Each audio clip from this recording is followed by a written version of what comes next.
warahmatullahi wabarakatuh. Waalaikumsalam warahmatullahi wabarakatuh. Selamat pagi semuanya. Pagi. Terima kasih kepada rekan-rekan semua yang telah hadir pada pagi hari ini untuk memulai kembali pembelajaran mata kuliah kita, yaitu mata kuliah pengetahuan ilmu politik. Kali ini kita akan melanjutkan presentasi kita dari kelompok 1 tentang materi hakikat ilmu politik. Sebelumnya saya ingin izin memperkenalkan diri. Nama saya Rizky Karistia Siregar dengan NPM 2213032081. Saya harap semua audiens dapat mendengarkan presentasi dari pemateri kita dengan baik. Oleh karena itu, mari kita dengarkan presentator pertama kita, yaitu Dewi Rahayu. Untuk Dewi, dipersilakan. Terima kasih moderator atas kesempatannya. Pada pertemuan kali ini kita akan membahas terkait dengan hakikat studi politik. Sebelum kita mengenal politik, kita harus tahu dulu apa arti dari politik itu sendiri. Politik berasal dari bahasa Yunani, yaitu seni memerintah. Untuk menyebut suatu kegiatan manusia dalam hubungannya dengan persoalan kenegaraan. Jadi, politik pada hakikatnya adalah bagian dari upaya manusia dalam melangsungkan kehidupan. Politik tidak dapat dipisahkan dari berbagai aspek kehidupan.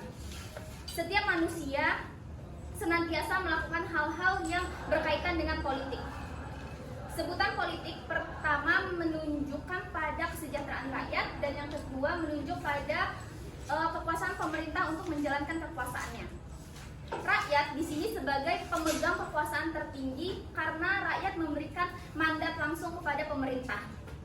Studi politik mengkaji persoalan kekuasaan yang diberikan rakyat kepada pemerintah dengan segala konsekuensinya.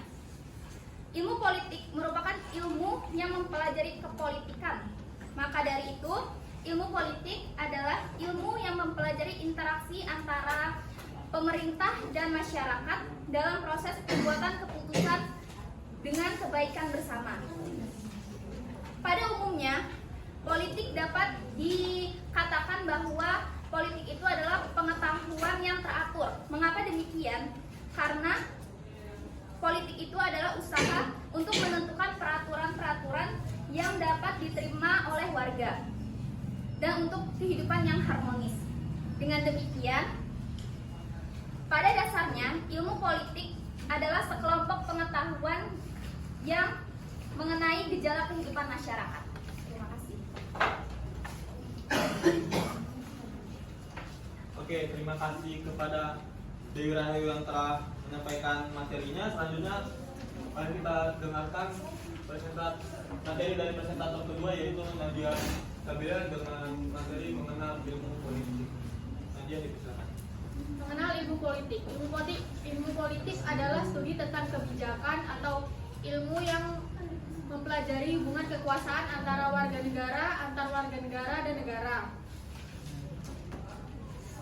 Menurut Andre Heywood, mendeskripsikan politik adalah suatu aktivitas bangsa yang menciptakan atau mempertahankan dan mengubah aturan-aturan umum yang menjadi pedoman hidup sehingga tidak lepas dari gejala konflik dan kerjasama. Ilmu politik adalah ilmu kuno karena ada dan dikembangkan di Yunani kuno. Tulisan-tulisan politik Aristoteles sering diambil sebagai titik tolak. Karena itu, sejarah memberitahu kita bahwa Aristoteles adalah orang yang pertama menggunakan istilah politik. Politik juga tentang kekuasaan, pengambilan keputusan, dan kebijakan publik. Ilmu politik juga sejajar dengan bidang-bidang ilmu sosial lainnya seperti sosiologi, antropologi, ekonomi, psikologi, dan dikembangkan dalam perkembangan itu mempengaruhi satu sama lain. Kemudian politik juga merupakan upaya untuk menuju kehidupan yang harmonis dan yang lebih baik. Politik juga mencerminkan sikap dan perilaku manusia, baik yang buruk dan yang baik. Oke, terima kasih kepada Nadia Sabila. Selanjutnya, mari kita dengarkan materi tentang objek kajian studi politik yang akan dibawakan oleh teman kita Rafli Ferdian. Untuk Rafli, silakan. Terima kasih moderator. Di sini saya akan mempresentasikan objek kajian studi politik. Secara umum, ilmu politik ialah ilmu yang mengkaji tentang hubungan kekuasaan baik bersama warga negara, antar warga negara dan negara, maupun hubungan sesama negara. Dan objek merupakan sesuatu pokok pembicaraan. Dengan demikian, objek merupakan apa yang diamati, diteliti, dipelajari, dan dibahas dalam penjabarannya. Objek itu sendiri dari objek formal, setiap objek dan dibahas dalam formal, sifatnya khusus dan spesifik karena merupakan pusat perhatian dari disiplin ilmu. Dan sistem politik menyelenggarakan fungsi-fungsi tertentu untuk masyarakat, yakni membuat keputusan-keputusan kebijaksanaan yang mengikat mengenai alokasi dari nilai-nilai baik yang bersifat material maupun non-material. Menurut T. Mairudi yang dikutip dari Efriza, bidang-bidang telaahan yang dicakup oleh ilmu politik yaitu sebagai berikut: filsafat politik, proses pemerintahan, perilaku dan pengaturan administrasi, peran dan kekuasaan legislatif, hubungan hukum dan pemerintahan, partai politik dan pemilihan umum, kekuatan-kekuatan politik dan pendapat umum. Sekian, terima kasih. Seorang sarjana bernama Raymond van Dijk mengumumkakan bahwa suatu pendekatan adalah kriteria untuk menyeleksi masalah dengan data yang relevan. Dengan kata lain, istilah free dalam evaluasinya. Lalu, dalam hal pendekatan yang kita bahas pada pagi hari ini, itu ada 3 jenis pendekatan yang akan dipaparkan lebih lanjut oleh teman-teman kita nanti. Saya akan sedikit menyebutkannya, yaitu ada pendekatan yang menandakan perkembangan pesat dalam ilmu politik, yaitu ada pendekatan tradisional atau institusional, lalu selanjutnya ada pendekatan perilaku atau behavioral, dan juga pendekatan pasca perilaku atau pas behavioral. Lalu ketiga jenis pendekatan tersebut adalah tolak ukur yang digunakan untuk dapat memahami permasalahan politik yang ada di sekitar kita. Lalu selanjutnya, pendekatan ilmu politik pada umumnya dianggap sebagai hal yang dapat ditunjukkan melalui pengujian yang terkontrol. Sebaliknya, manusia adalah makhluk kreatif. Manusia terus-menerus terlibat dengan perilaku yang tidak dapat diamati dalam keadaan yang terkendali. Oleh karena itu, banyak orang yang menggunakan metode khusus untuk memahami politik sebagai ilmu. Lalu, pengertian dari pendekatan sendiri adalah metode pembelajaran yang didasarkan pada pengamatan terhadap hal-hal tertentu. Mungkin yang itu saja yang dapat saya sampaikan. Selanjutnya, mari kita dengarkan materi tentang pendekatan tradisional yang akan dibawakan oleh Adel. Untuk Adel, dipersilakan.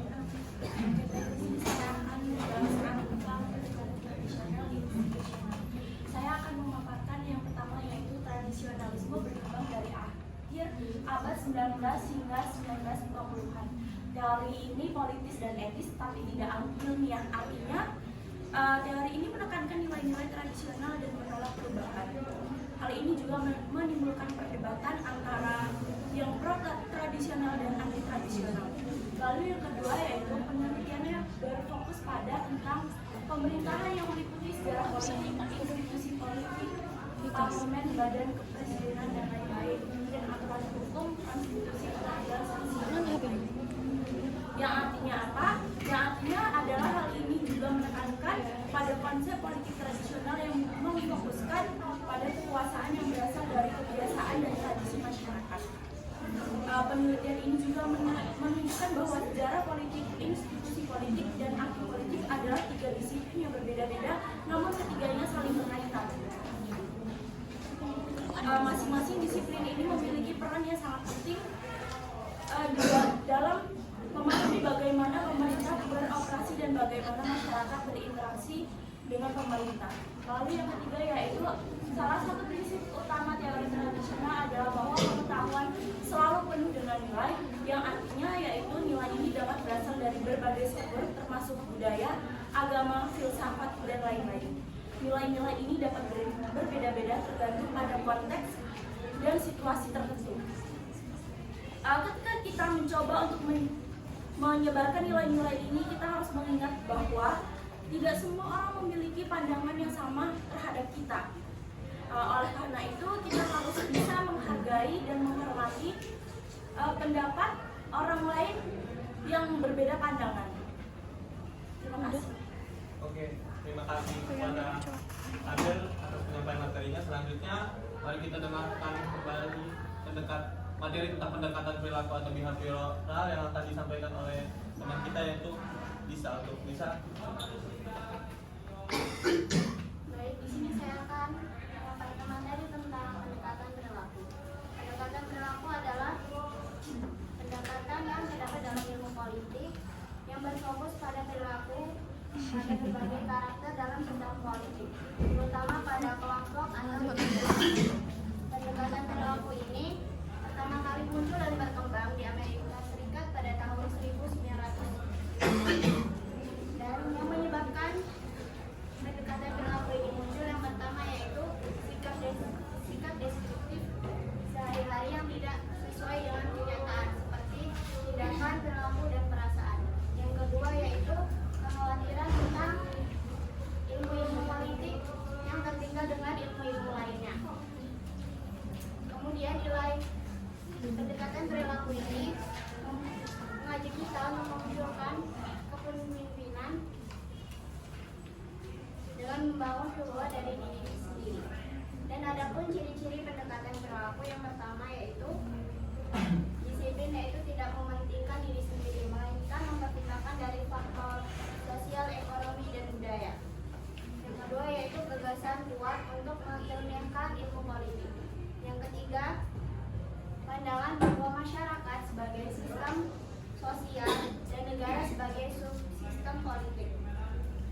Dan kedua ini menjadi subsistem dari sistem nasional, yang dimana keduanya saling berkaitan agar menjadi subsistem yang baik. Dan yang ketiga yaitu sebagai sarana untuk memajukan ilmu politik. Baiklah, itu pemaparan tadi tentang pendekatan perilaku. Selanjutnya pemaparan tentang pendekatan pasca perilaku yang akan disampaikan oleh teman kita, yaitu Kayla di Baik, pendekatan pasca perilaku. Pendekatan ini muncul bentuk penolakan terhadap ilmuwan politik tentang pendekatan pasca perilaku behavioral. Pendekatan ini muncul bentuk penolakan tentang paham behaviorisme. Pendekatan pasca perilaku ini sering mempersoalkan tentang isu-isu tentang tidak terkait dengan kebutuhan manusia, sehingga menyebabkan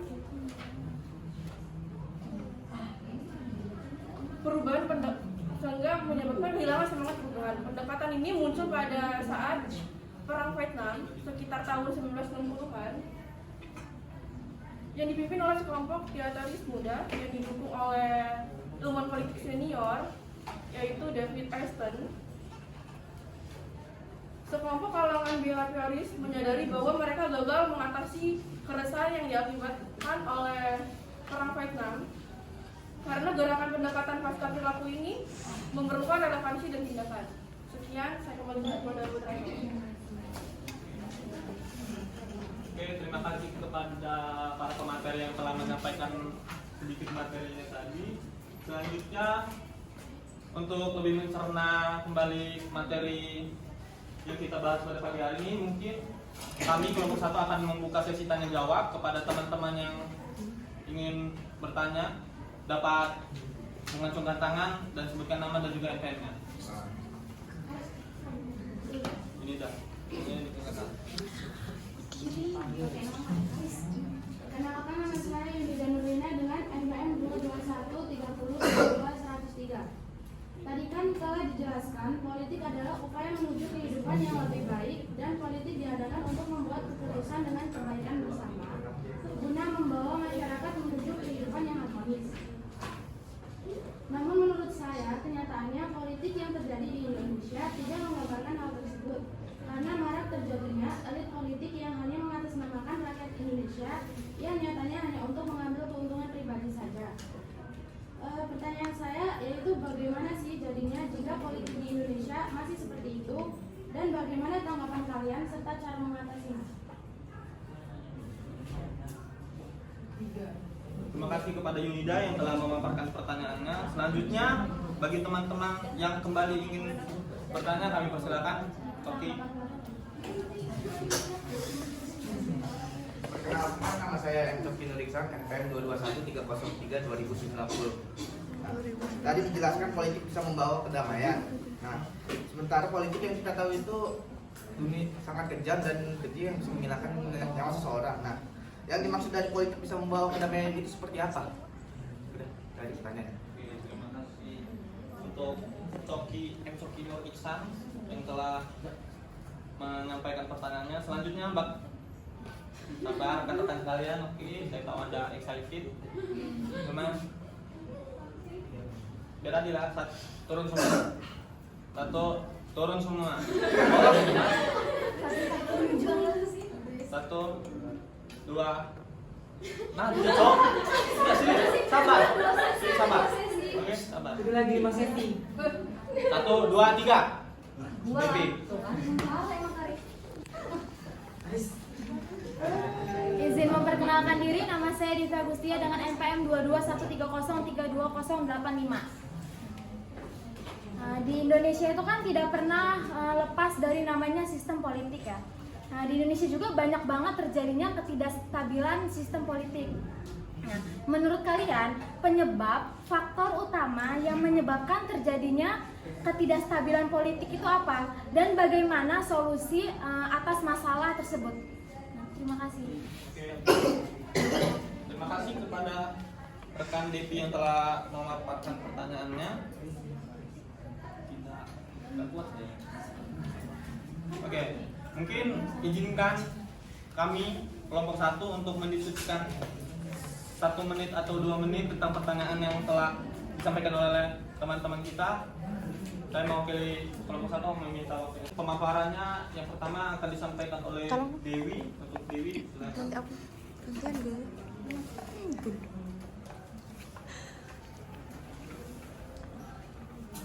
Terima kasih. Di sini saya akan menjawab pertanyaan Yunida dan Devi karena pertanyaan saling berkaitan terkait dengan isu politik ya. Jadi sistem politik itu susah dikupas dan permasalahannya itu kompleks. Jadi ada yang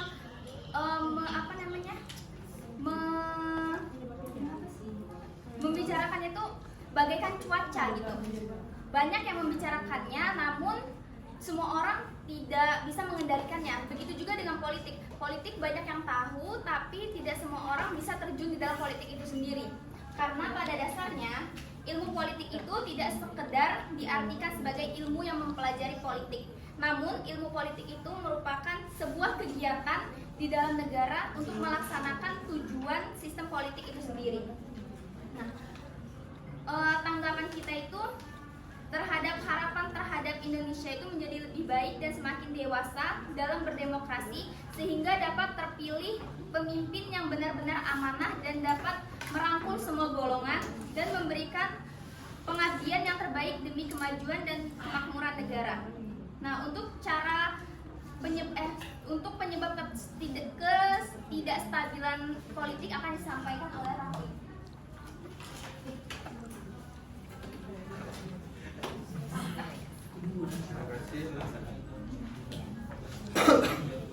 Ketidakstabilan politik karena adanya persaingan antara partai politik dan adanya masalah keamanan internal.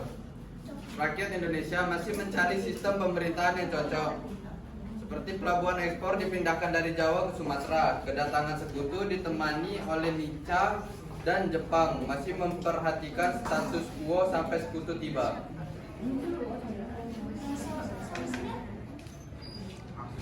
Solusinya, ayo. Maaf, diulangi lagi tadi.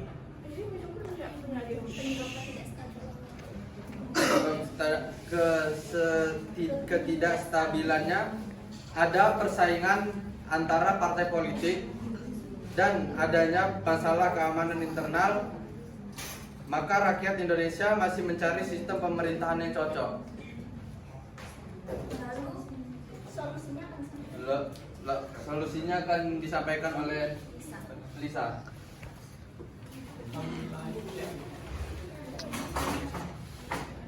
Jadi ingin menambahkan jawaban Dewi tentang solusi tidak stabilan politik ya. Yang pertama yaitu mengembangkan demokrasi politik di Indonesia, memperkuat dan memperkuat kepercayaan masyarakat dengan menegakkan pemerintah yang bersih dan berwibawa.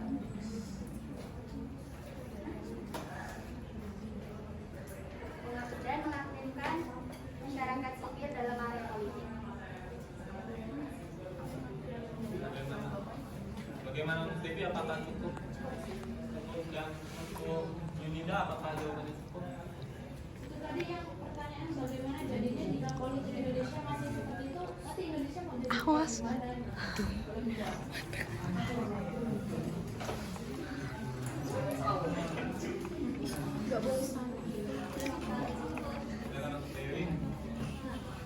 Maka dari itu kita Gantian harus anak mendalam jilbab. mencari pemimpin yang baik dan amanah. Jangan tergoda dengan kampanye sana sini, tapi nanti pas udah jadi dianya malah ingkar dengan janji-janjinya. Jadi kita harus demokratis untuk memilih, kita harus punya kebebasan untuk memilih. Bagaimana dengan saudara Yunida? Apakah jawabannya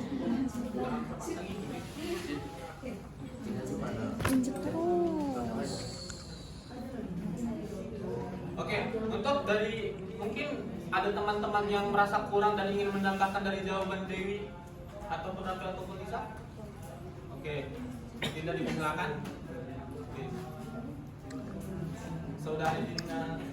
Izin sebelumnya memperkenalkan diri, perkenalkan saya Adina Tia Putri dengan NPM 221303 Tadi itu menyinggung sedikit tentang penjelasan yang diberikan oleh Raffi. Raffi tadi bilang bahwa sedang mencari sistem pemerintahan yang cocok.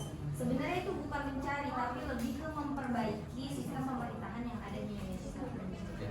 Dan tadi dari Dewi juga, benar yang dikatakan oleh Dewi tadi dari pertanyaannya Yunida, bahwa kita tuh jangan gampang terbujuk oleh mulut-mulut manis para calon politik yang ada, karena sudah seringkali kita sebagai rakyat biasa hanya diiming-imingkan oleh janji-janji manis mereka, dan tidak hanya mengabaikan aspirasi dari pemilih saja, tapi para koruptor dari partai juga menggerogoti uang negara yang seharusnya untuk kesejahteraan rakyat Indonesia.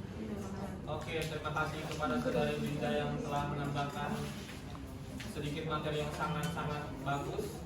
Kepada teman-teman yang lain, ada yang ingin menambahkan lagi atau justru ada yang ingin menyanggah atau tidak setuju dengan pernyataan atau jawaban dari teman-teman kita?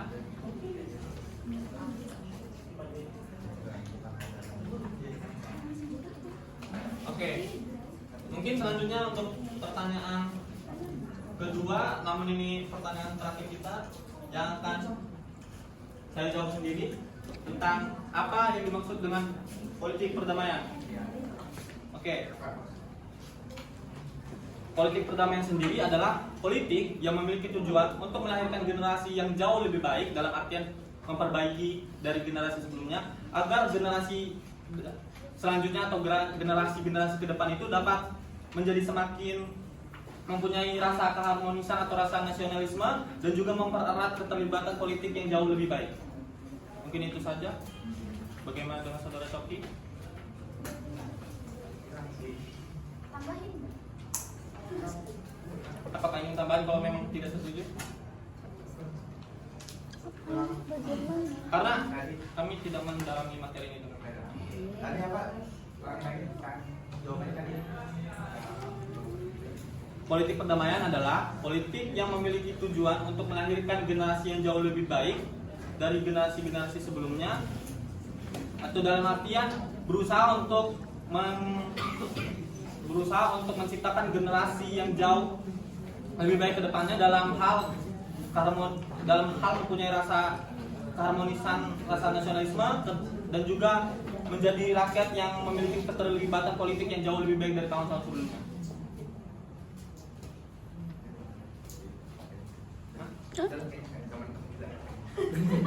Kayak itu kayak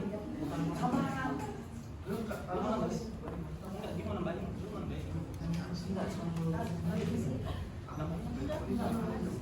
Mungkin ada teman-teman yang lain yang ingin menambahkan?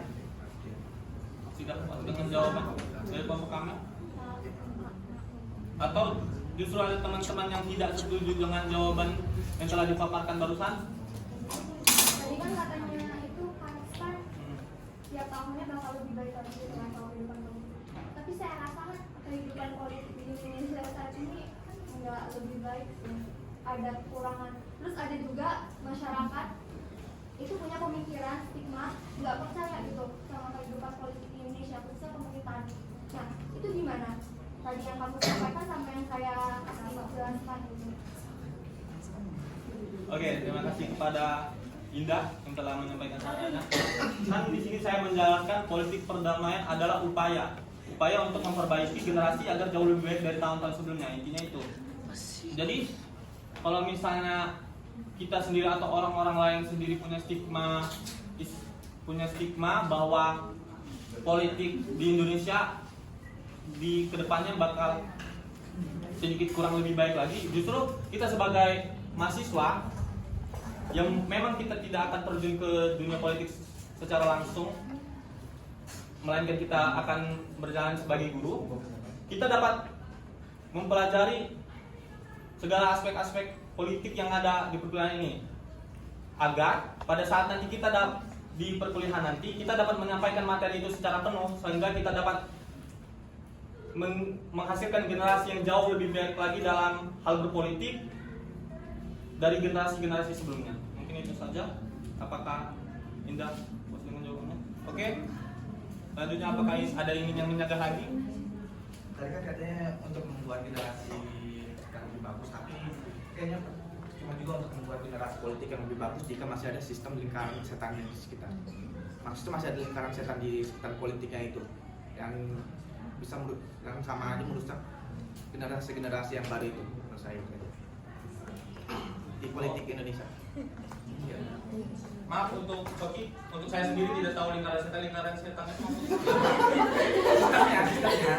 sistemnya buruk gitu ya. Iya. Oke, Iya. mungkin Cuma seperti kata Bu Nana Mentari kemarin, bukan sistemnya yang buruk.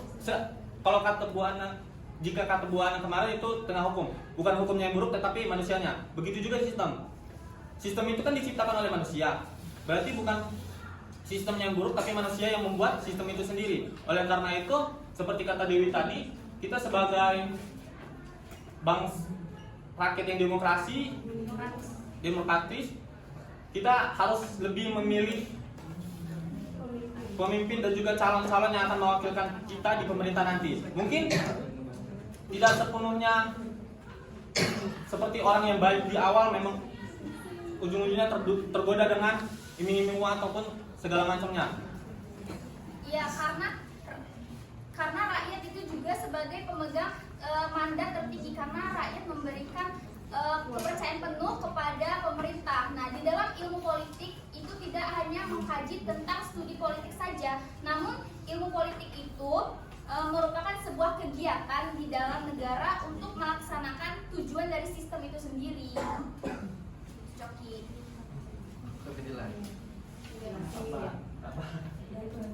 Oke, untuk Coki apakah cukup dengan mungkin gini ya maksudnya untuk menciptakan sebuah politik yang baik di Indonesia itu, kalau menurut saya sendiri dari kitanya dulu nggak sih, kan sistem di Indonesia ini kan sistem yang demokratis kan, dari kitanya dulu memilih seorang pemimpin itu yang gimana. Habis kita memilih seorang pemimpin itu, baru dari situ pemimpin ke kita. Jadi dari kitanya dulu, karena kan kita harus memilih pemimpin yang bertanggung jawab, yang berwibawa, yang mengutamakan rakyat daripada kepentingan pribadi gitu.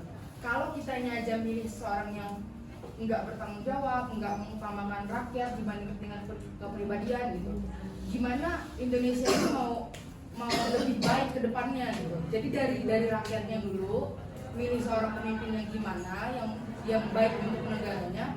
Baru setelah itu pemimpin itu melakukan sebuah tanggung jawab dia untuk rakyatnya. Oke, terima kasih kepada Rifda Kasipa yang telah menambahkan tanggapan dari Soki tadi. Apakah untuk saudara Soki cukup dengan tambahan dan juga jawaban? Cukup? Oke. Mungkin untuk mempersingkat waktu,